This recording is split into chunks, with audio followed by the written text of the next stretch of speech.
মাঠের লড়াই শুরু হতে কিছু ঘন্টার অপেক্ষা। এরই মধ্যে টেক্সাসের ডালাস শহর যেন রূপ নিয়েছে এক টুকরো বুয়েন্স আইরেসে।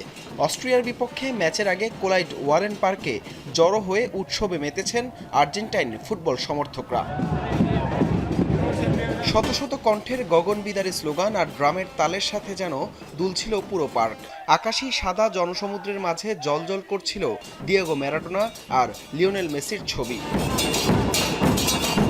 সমর্থকদের উদযাপনে ছিল ভিন্নধর্মী রঙের ছটা। কেউ এসেছিলেন চার্চের নানের পোশাকে, কেউ আবার গায়ে জড়িয়েছিলেন আর্জেন্টিনার 3 বার বিশ্বকাপ জয়ের স্মারক জার্সি। তবে সবচেয়ে নজর কেড়েছে কিছু অতি উৎসাহী ভক্তের কাণ্ডে। আলবিসেলেস্তাদের গ্রুপ পর্ব পেরোবার আগেই জার্সিতে 4 তারকাইকে এনেছেন কেউ কেউ।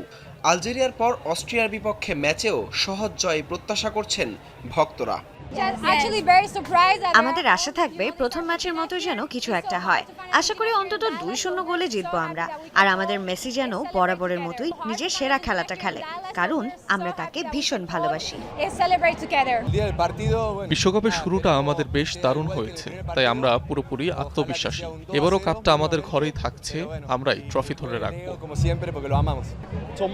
এটা আমাদের জন্য খুবই সহজ একটা ম্যাচ। মেসি সবসময় একজন আইকন, একটা অনুপ্রেরণা। সে আমাদের শিখিয়েছে কিভাবে বিনয়ী হতে হয়, কিভাবে সব বাধা পেরিয়ে সামনে এগিয়ে যেতে হয়, লড়াই করতে হয়। শেষ মুহূর্ত পর্যন্ত চেষ্টা করলে যে কোনো কিছুই জয় করা সম্ভব। তাই তো সে আমাদের আদর্শ। অস্ট্রিয়ার বিপক্ষে অতীত পরিসংখ্যানেও এগিয়ে আছে লিওনেল মেসির দল। এই ম্যাচে জয় পেলেই নিশ্চিত হবে নকআউট পর্ব। আর গ্রুপ চ্যাম্পিয়ন হবার পথে এই ম্যাচে ভালোভাবেই এগিয়ে থাকতে চাইবে আলবিসেলেস্তারা। আলজেরিয়ার মতো এই ম্যাচ শেষেও আনন্দ উল্লাসের অপেক্ষা এখন আর্জেন্টাইন সমর্থকরা। হাসান আল মারুফ, যমুনা স্পোর্টস।